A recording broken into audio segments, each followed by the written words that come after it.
semanas, los que se acuerden, que estuvimos viendo hace 2 semanas, vimos que nuestro enfoque como iglesia es alcanzar a los perdidos, predicar a Cristo a aquellas personas que no lo conocen. Es enfocarnos en aquellas personas que nunca han escuchado de Jesucristo y poderles predicar el Evangelio. Vimos que ahí viene, dice la Biblia en 1 Pedro capítulo 2, versículo 9 y 10, mas vosotros sois linaje escogido, real sacerdocio, nación santa, pueblo adquirido por Dios, ¿para qué? Para que anunciéis las virtudes de aquel que os llamó de las tinieblas a su luz admirable. Esa es la razón por la cual somos sacerdotes.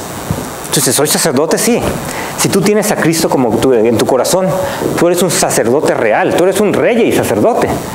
Tú eres un pueblo escogido, tú eres nación santa, para que tú puedas anunciar aquellas virtudes. No tus propias virtudes, porque la verdad es que Dios no nos salvó por qué bueno que éramos, no. Dios no vino a llamar a los justos, sino a los pecadores al arrepentimiento. Cuando nos dimos cuenta que necesitábamos un Salvador, Él entró en nuestra vida, Él entró en nuestro corazón, y cuando lo reconocimos, sobre todo como el Señor y como el Salvador, y ahora que lo tenemos en nuestra vida, que Él está cambiando nuestros corazones, ¿estamos para qué? Para anunciar esas virtudes.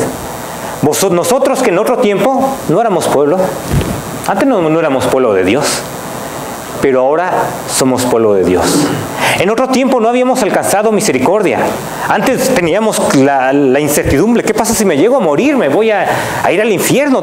¿Qué es lo que voy a hacer? Voy a tratar de estar, quizás éramos muy religiosos y tratábamos de hacer cosas religiosas o cualquier tipo de rituales religiosos para tratar de alguna manera de estar bien con Diosito. Pero no fue hasta que vimos el amor de Dios. ¿Sabes qué? Yo ya morí por ti. Tú no tienes que hacer nada para tratar de estar bien conmigo. Yo ya morí por ti. Solo tienes que aceptar ese amor, ese perdón. Y Dios tocando la puerta de nuestro corazón. Nosotros lo abrimos, lo aceptamos en nuestras vidas y entendemos esa misericordia. ¿Y ahora qué podemos hacer? Anunciarlo a otras personas. Eso es lo que Dios quiere. Hay quizás mucha religión, aún en este país, muchas personas que quizás se llamen cristianas, pero no necesariamente significa que tengan a Cristo, que hayan aceptado su amor. Y esa es nuestra misión que nosotros tenemos y es nuestro enfoque que debe ser de la iglesia. Ahora, eso significa que Dios nos ha puesto aquí como una luz. Y estamos para ser una luz. Si ven aquí en Romanos, vienen en el versículo 22, donde dice, por esta causa me he visto impedido muchas veces a ir a vosotros. Pablo decía, ¿sabes qué? Yo había escuchado de la iglesia de Roma, estaba en la capital del Imperio Romano. Es más, esa iglesia no la fundó ninguno de los apóstoles. Esta iglesia empezó después de la persecución.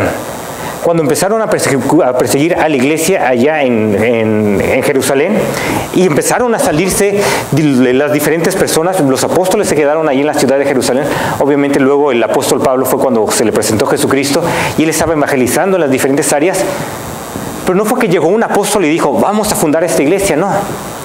Las mismas personas que huyeron de la persecución, muchos llegaron a la capital del Imperio Romano. Y ahí, predicando el Evangelio, empezaron a hacer una luz a otras personas. Y la iglesia empezó a crecer. Y ya no nada más de judíos. También de personas que no eran judías. De personas que ni siquiera conocían a Yahvé o a Jehová. Que no habían escuchado de Él. Escuchaban acerca del Señor Jesús. Que había resucitado. Que era Dios con nosotros. Y decían, ese es el Dios. Ese es el Dios verdadero. Y ellos eran una luz y Pablo decía, ¿sabes qué? A mí me hubiera gustado desde un principio estar ahí, en la capital del Imperio Romano, estar viendo lo que Dios estaba haciendo con ustedes. Pero ¿saben por qué no lo hice? Porque era mi prioridad. Ser una luz a aquellas personas que no habían escuchado de Jesucristo. Y esa es igual nuestra prioridad. Sí, nosotros podemos sencillamente como iglesia enfocarnos en tratar de tener las reuniones que más podemos con otras iglesias y tratar de estar teniendo el compañerismo que nosotros tengamos con otras iglesias, y vamos a ver que eso es muy importante más adelante.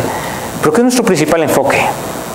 Personas que nunca han escuchado de Jesucristo, que puedan escuchar, que puedan ser salvas y seguir adelante, y seguir adelante. Y ahora dice Pablo, pero ¿sabes qué? Vean el versículo 23, pero ahora, no teniendo más campo en estas regiones, y deseando desde hace muchos años ir a verlos, cuando vaya a España, iré a vosotros. Pablo dice, ¿sabes qué? Ya en todas estas regiones, ya fundé iglesias en ciudades principales. No significa que Pablo fundó iglesias absolutamente en toda esa área, pero sí en las ciudades principales de cada área. Y él ya sabía, ya hay una iglesia ahí. Esa iglesia va a seguir creciendo y va a empezar a cazar su propia área. Entonces dice, ya tengo todas estas regiones, ya tengo en principales ciudades, y he fundado iglesias. Ahora me quiero ir hasta España, que es todavía más, quiero irme hacia el oeste. Ya él estaba en la parte oriental.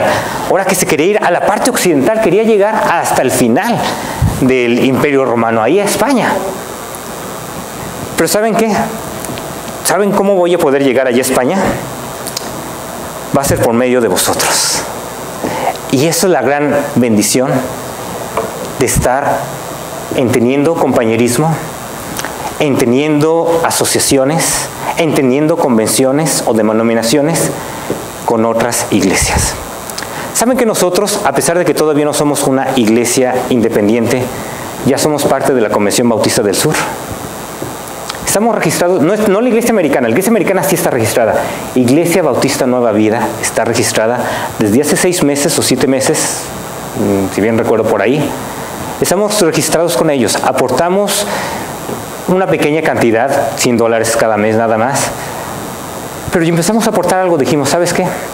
Vamos a ayudar a que otras personas, en otros lugares que nosotros nunca vamos a poder ir y vamos a poder alcanzar, de alguna manera con sus ofrendas que están dando. Y si Dios quiere, el próximo año vamos a aportar mucho más.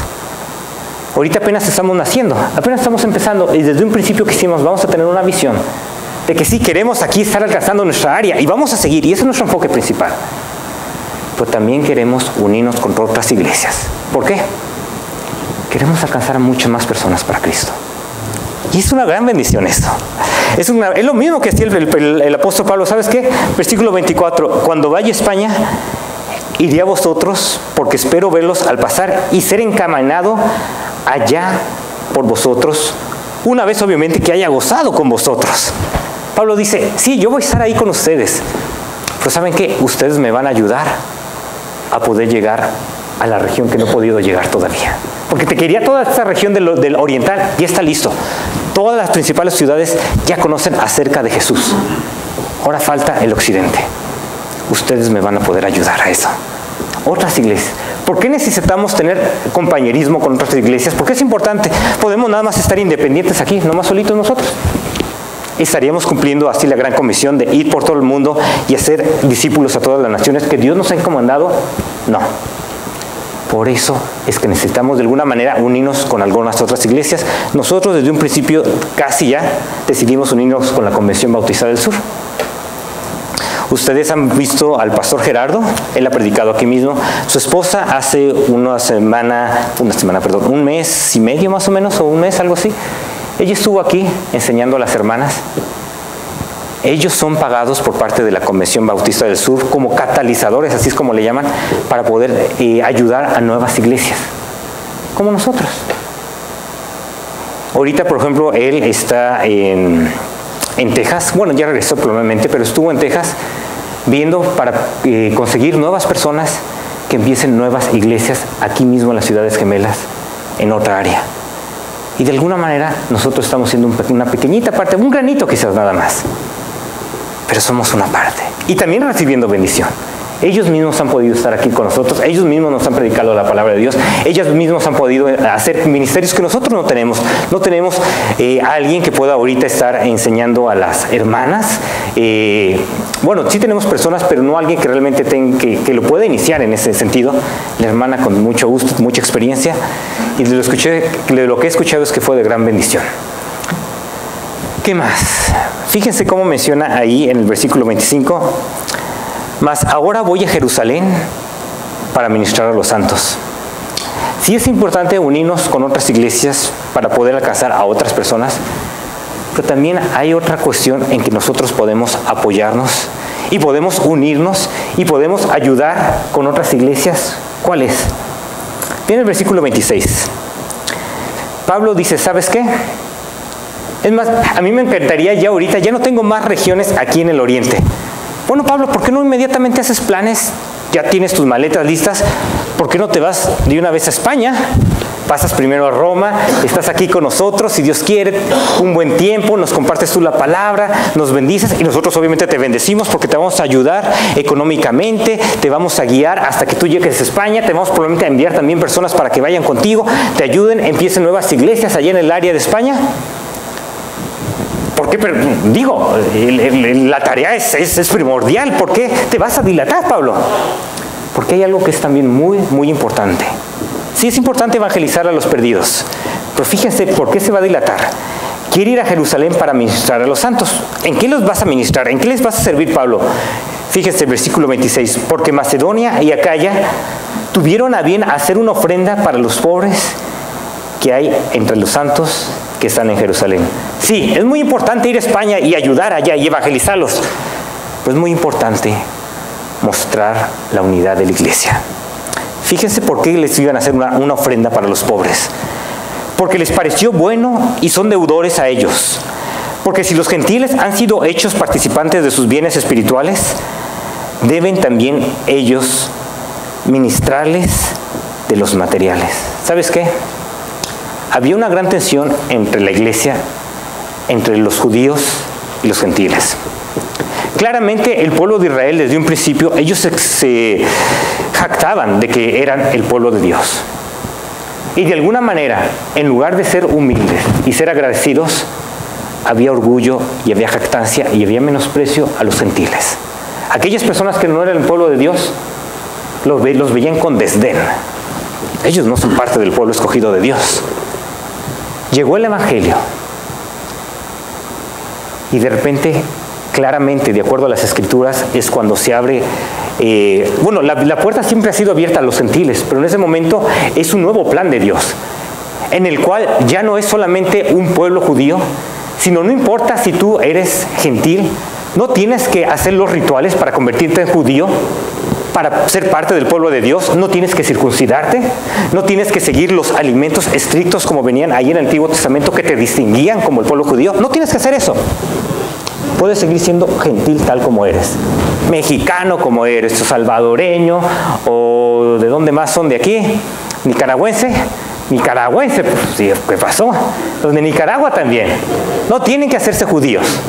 Aunque no significa que no haya judíos mexicanos o judíos nicaragüenses, lo sé, pero en otras palabras, no tienes que cambiar tus costumbres. No tienes que decir, bueno, ahora ya no más puerquito, ¿no? Ahora ya no más carnitas. No tienen que hacer eso.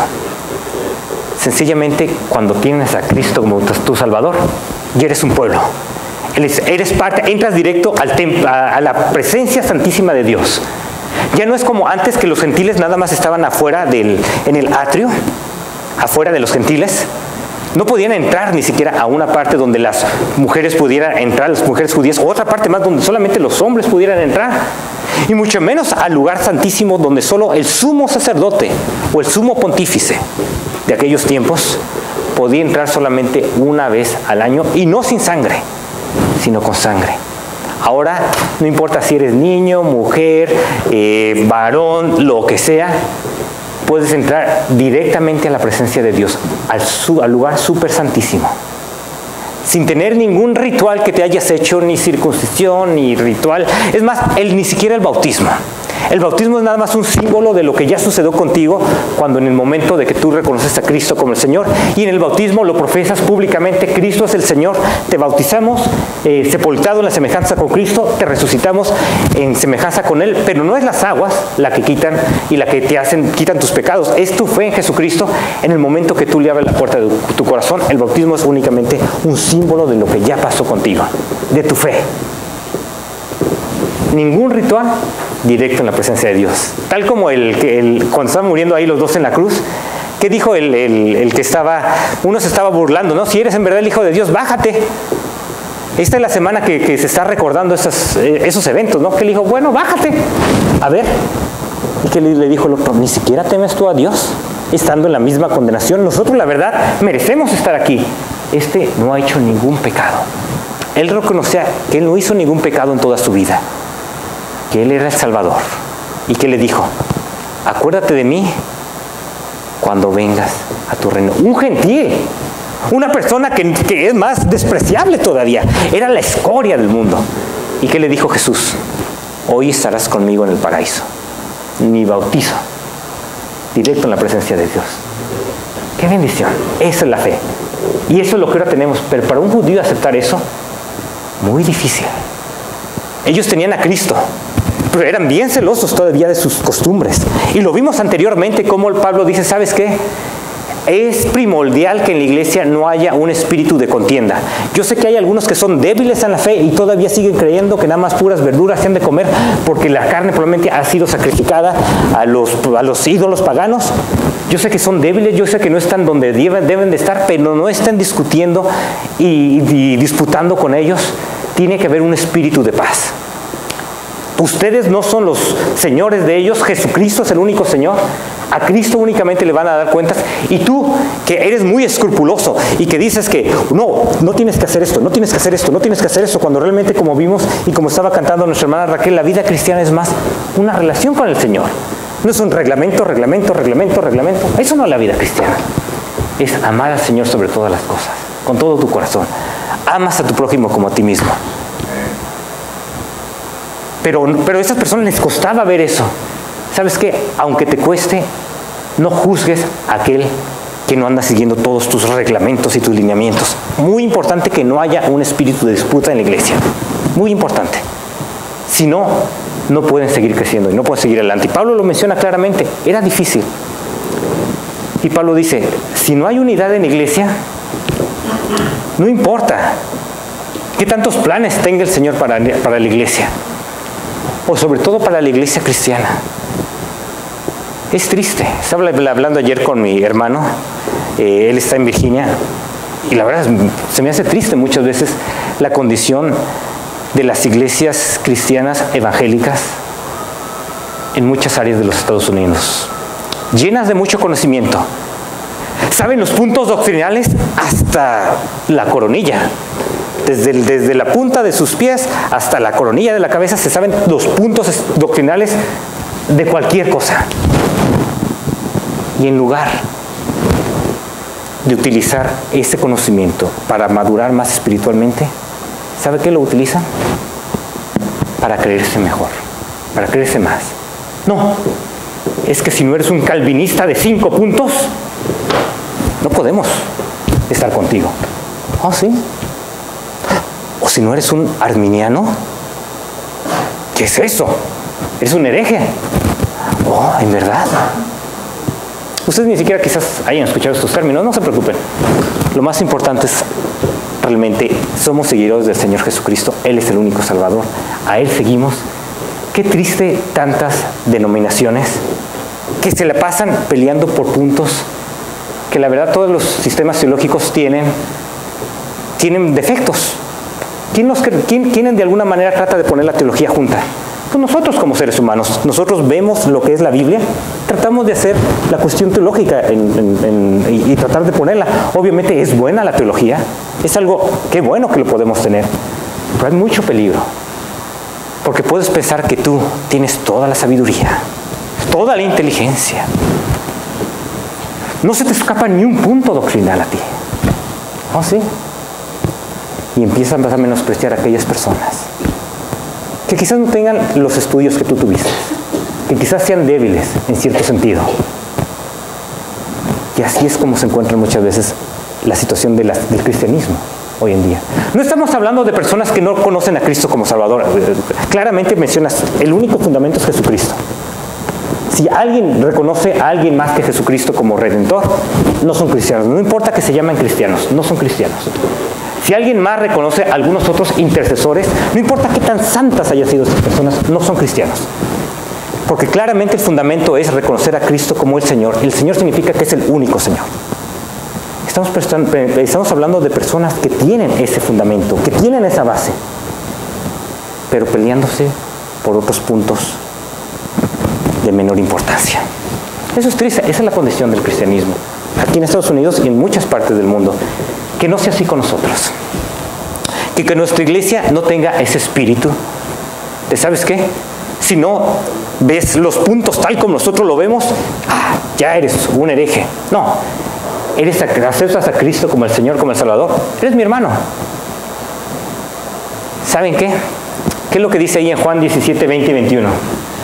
Mas no ruego solamente por estos, sino también por los que han de creer en mí por la palabra de ellos, para que todos sean varios, obviamente, cada quien conforme le gusta, ¿no? Para que todos sean bautistas, o no, pentecostales, no, para que todos sean presbiterianos, no, metodistas, perdón, no, para que todos sean, ¿qué? Uno. ¿Dice uno? Sí. Como tú, oh Padre, en mí y yo en ti. Que también ellos sean varios. No. Creo que leí mal. Dice uno. ¡Wow! Uno nosotros. Y por cierto, no tiene nada de malo llamarte bautista, no tiene nada de malo llamarte presbiteriano, siempre y cuando no lo utilices como una excusa para no tener compañerismo con otras denominaciones u otras iglesias. ¿Se acuerdan del campamento que tuvimos en agosto? ¿Saben que no lo organizó la Iglesia Bautista de la Convención? ¿En serio? Sí. Lo organizó la Iglesia Evangélica Libre Central. Qué bendición, ¿no? ¿Se acuerdan cómo estábamos ahí cantando? ¿Saben que el hermano Adán estuvo cantando ahí? ¿A poco uno de las bautistas de la Convención cantó enfrente de otra? Nosotros éramos uno. Ahí celebramos la cena del Señor todos juntos. Todos reconocemos a Cristo como Salvador. Otras iglesias, diferentes denominaciones. Qué bonito. Qué bonito que podemos hacer eso. Ellos son los que organizaron este campamento. Que como iglesia podemos seguir teniendo ese espíritu. Y por último, ahí menciona el versículo 28, así que cuando haya concluido esto y les haya entregado este fruto, pasaré entre vosotros rumbo a España. Pablo dice, ¿sabes qué? Sí es muy importante alcanzar a los perdidos primero aquí en nuestra propia área, ¿verdad? También alcanzar a los perdidos más allá de lo que podemos alcanzar. Y sí, nosotros estamos con la Iglesia Bautista de la Convención del Sur y vamos a seguir con ellos ayudando para que puedan alcanzar más iglesias y pues se puedan empezar a abrir más iglesias y cada vez aportando también más económicamente con ellos y ayudando en ver que podemos y alentando y animando y viendo, ¿sabes qué? ¿Cómo podemos ayudar? Obviamente nuestra prioridad es alcanzar primero a los perdidos de nuestra área, pero también viendo cómo podemos alcanzar más allá del mundo. Pero antes de eso, obviamente, ¿qué es? Unidad. Pero miren, ¿qué dice aquí en el versículo 29? Y sé que cuando vaya a vosotros, llegaré con abundancia de la bendición del Evangelio. Pero ruego, hermanos, porque yo sé que yo voy a llegar a vosotros y voy a llegar con una bendición del Evangelio. Pero hay algo muy importante. Hay algo que sin ese elemento no vamos a poder seguir adelante. Sí, nosotros podemos pensar, sí, imaginamos en 10 años, ¿dónde vamos a estar? ¿Se acuerdan que vimos? ¿Dónde te imaginas que vamos a estar en 10 años? Llevamos menos de 2 años. ¿Dónde vamos a estar en 10 años? Uy, con la bendición de Dios. Qué bueno. Pero no sin doblar las rodillas. Fíjese el versículo 30. Pero ruego, hermanos, por nuestro Señor Jesucristo y por el amor del Espíritu, que me ayudéis orando por mí a Dios. Voy a pasar por una situación difícil, dice Pablo, y necesito de sus oraciones. ¿Por qué? ¿Qué situación difícil va a pasar? Para que sea librado de los rebeldes que están en Judea, y que la ofrenda de mi servicio a los santos en Jerusalén se acepta. Yo voy a ir a entregar esta ofrenda. Oren para que los judíos no la rechacen. Que no digan, ¿esto viene de los gentiles? Ay, por favor, ¿cómo es posible que sí, estamos pobres, sabemos que estamos pobres, pero prefiero morirme de hambre que recibir una ofrenda de los gentiles? Ayuden que no haya ese espíritu. Ayuda que el Señor empiece a quebrantar esos corazones. Ayuda que el Señor empiece a quebrantar esa actitud de división entre las diferentes iglesias. Oren por eso. ¿Y saben qué? Hay personas en Jerusalén que me van a querer matar. Oren para que el Señor me libre. Y ven el versículo 32, para que con gozo llegue a vosotros por la voluntad de Dios y que sea recreado juntamente con vosotros. ¿Sabes qué? Para que pueda llegar realmente a Roma. No sé, la verdad, si no es por ustedes, por sus oraciones, que me estén ayudando aquí, y obviamente Dios sobre todo, pero necesito de su apoyo y de su ayuda en oración. ¿Por qué? Porque van a querer matarme. ¿Y saben qué pasó?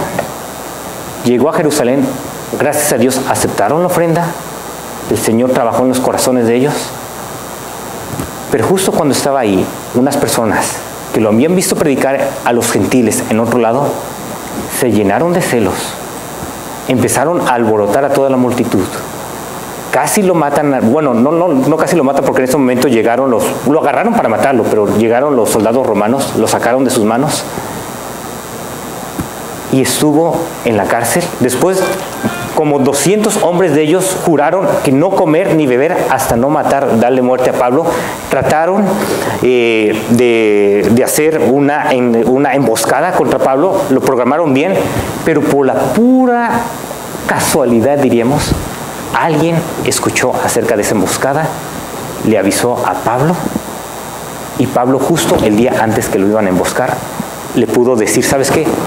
Le dijo al guardia, esta persona tiene algo que decirle. El guardia se lo dijo a los encargados y en la misma noche lo sacaron y lo llevaron hasta otra área de Cesarea, fuera del área de Jerusalén. De puro milagro, así como decimos, en verdad, de puro milagro se salvó Pablo de que lo hubieran matado. 200 personas jurando delante de Dios, no voy a comer ni beber hasta que no lo vea a Pablo muerto. A la mera hora, Pablo está vivo y los otros, pues yo creo que rompieron el voto probablemente. Si no, pues ya se murieron. Dios lo libró. ¿Por qué? ¿Dónde vamos a estar en 10 años? Llenos de la bendición de Dios. No sin doblar nuestras rodillas. No sin llegar delante de Dios del Señor.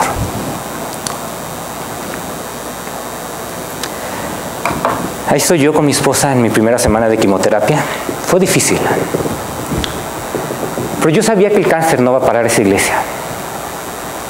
Yo sé que es una situación difícil y la verdad, gracias a Dios, el pronóstico es bueno, es favorable.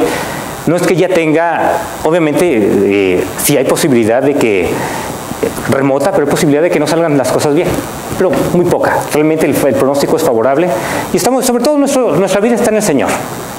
Digo, nadie tiene, ahorita decimos, bueno, es un pronóstico favorable, qué bueno, pero es que pues todavía hay una posibilidad de que quizás las cosas no salgan tal como fueran y ¿qué va a pasar? ¿Sabes que no sabemos ni aún si ahorita al salir llegamos a la casa y qué va a pasar? De todos modos, nuestros manos están en Dios. El cáncer que tengo es muy curable. Eso se los digo, no estén alarmados. Es algo que es muy curable. Obviamente sabemos todos que es cáncer y que es algo de seriedad y de gravedad, pero es muy curable. Pero ¿saben qué? Estamos hablando que no únicamente ustedes han orado por mí. Iglesias de todos lugares. Hemos recibido diferentes cartas, diferentes apoyos. La iglesia misma bautista, el encargado de la iglesia bautista de la convención, nos han escrito, nos han dado ofrendas generosas de amor. Personas literalmente en todo el mundo están orando por nosotros. Esta iglesia, y no nada más por nosotros, porque yo siempre les digo, oren por nosotros y por la iglesia. Están orando por ustedes en todo el mundo. Literalmente. Desde España, misioneros, orando por ti. Están orando no nada más por mí, están orando por ustedes. ¿Saben qué? El cáncer no va a parar esta iglesia. Pero hay que estar de rodillas. Que el Señor nos dé su gracia, hermanos. Que podamos seguir adelante. Y vamos a seguir adelante, tal como lo dice Pablo. Fíjense cómo termina aquí. Viene el versículo 31. Y el Dios de paz, perdón, el 32, vamos a verlo. Para que con gozo llegue a vosotros por la voluntad de Dios y que sea recreado juntamente con vosotros. ¿Sabes qué? Al fin de cuentas, Pablo sí llegó a Roma. ¿Sabes por qué llegó a Roma? Porque para ser, después de que casi perdió su vida y se fue a Cesarea, ahí mismo dijeron, ¿sabes qué? Tenemos que regresar a Jerusalén, aquí no tenemos los cargos contra ti. Dijo, no, yo soy ciudadano romano, apelo al César. Bueno, ¿apelas al César? Te vas al César. Lo mandaron para Roma. Hasta le pagaron el viático. Los viáticos, mira. Digamos, no de la mejor manera, ¿no? Pero al fin de cuentas llegó a donde Dios quería que llegara. ¿Y cómo fue recibido? Y el Dios de paz, y menciona ahí, y el Dios de paz sea con todos vosotros, pero él fue recibido, aquí no menciona cómo fue recibido, pero sí lo menciona ahí en Hechos, capítulo, si quieren vamos a verlo, nada más para que ustedes lo vean. Vayamos a Hechos, digo porque si no se van a quedar con el trama de la historia. Entonces, ¿qué pasó con Pablo? ¿Sí llegó? ¿No llegó? Sí llegó a Roma. Al fin de cuentas, llegó a Roma. Fíjense en el capítulo 28, versículo 11. Ahí menciona: pasados 3 meses nos hicimos a la vela una nave Alejandría que había invernado en la isla. Bueno, voy a leer un poquito más adelante para que lleguen. Versículo 14. Donde habían hallado hermanos, nos rogaron que nos quedáramos con ellos 7 días. Y luego fuimos a Roma, de donde oyendo de nosotros los hermanos salieron a recibirnos hasta el foro de Apio y las 3 tabernas. Y al verlos, Pablo dio gracias a Dios. ¿Y qué? Y cobró aliento. Cuando llegamos a Roma, el centurión entregó a los presos al prefecto militar, pero a Pablo se le permitió vivir aparte con un soldado que lo custodiase. Fíjense, Dios contestó las oraciones, no únicamente, fíjense el versículo 17. Aconteció que 3 días después Pablo convocó a los principales de los judíos, los cuales, luego que estuvieron reunidos, les dijo: yo, varones hermanos, no habiendo hecho nada contra el pueblo ni contra las multitudes de nuestros padres, he sido entregado preso desde Jerusalén en manos de los romanos, los cuales, habiéndome examinado, me querían soltar por no haber en mí ninguna causa de muerte. Pero poniéndome los judíos, me vi obligado a apelar a César, no porque tenga de qué acusar a mi nación. Y bueno, él empieza aquí a dar su defensa, y después en el versículo 21 menciona, versículo 20, así que por esta causa os he llamado para verlos y hablaros, porque por la esperanza de Israel estoy sujetos con estas cadenas. Entonces ellos dijeron: nosotros ni hemos recibido de Judea cartas acerca de ti, ni han venido algunos de los hermanos que haya denunciado algún mal de ti.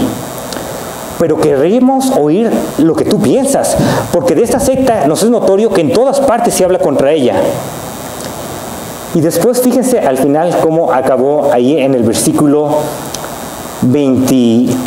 30. Y Pablo permaneció 2 años enteros en una casa alquilada y recibía a todos a los que él venía, predicando el reino de Dios y enseñando acerca del Señor Jesucristo abiertamente y sin impedimento en Roma. Dios contestó sus oraciones.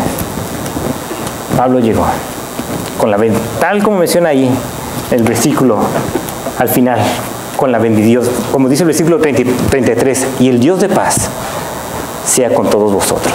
Amén. Hermanos, ahorita nos tomó un poquito más tiempo, ya son las 6:29, pero que el Dios de paz sea con nosotros, y va a estar con nosotros.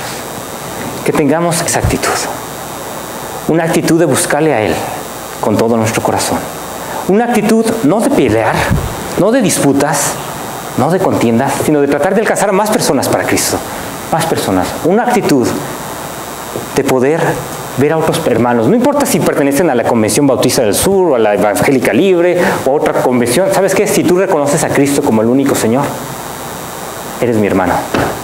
Adelante. Qué bendición. Que el Señor nos dé de su gracia. ¿Por qué? ¿Se acuerdan de Navidad?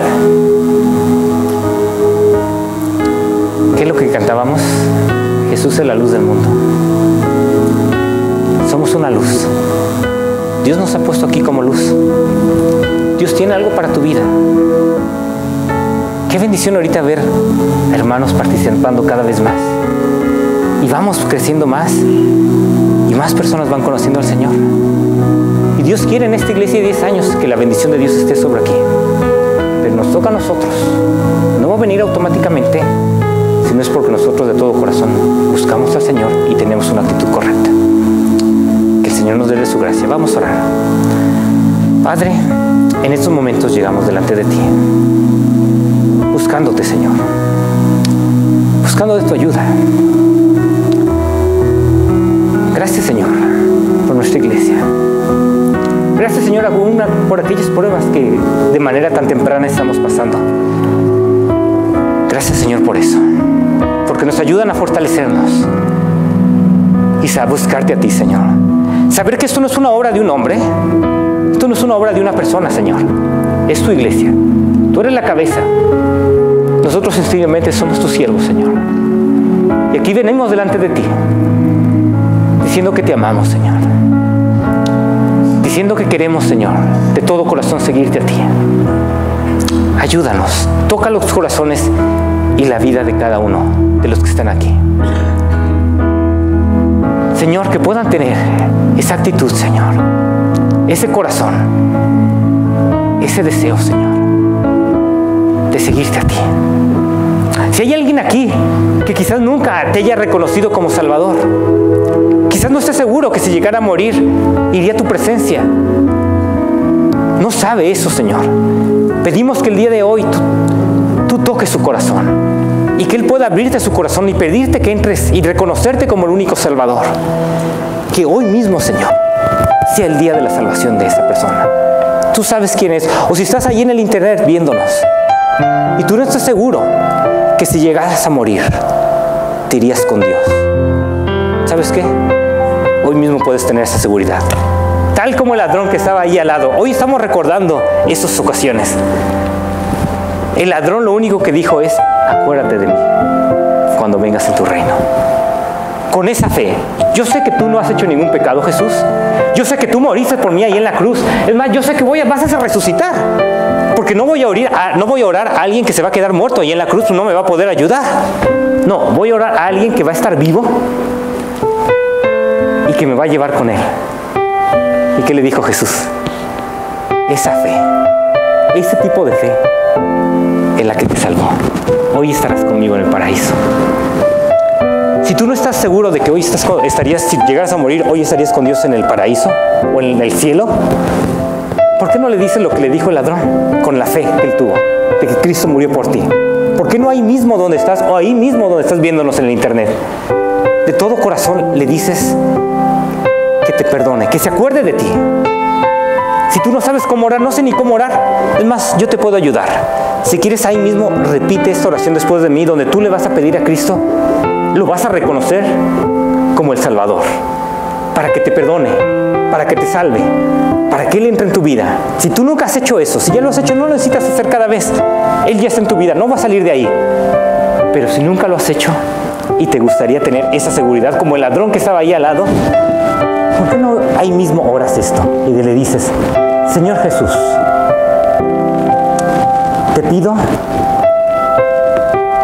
que entres en mi corazón. Te pido que me perdones mis pecados. Te pido que me salves. Acepto el regalo de la vida eterna. Gracias por morir por mí. Gracias porque estás vivo. Gracias por salvarme. Entra en mi corazón y toma control de mi vida. Te la entrego, Señor.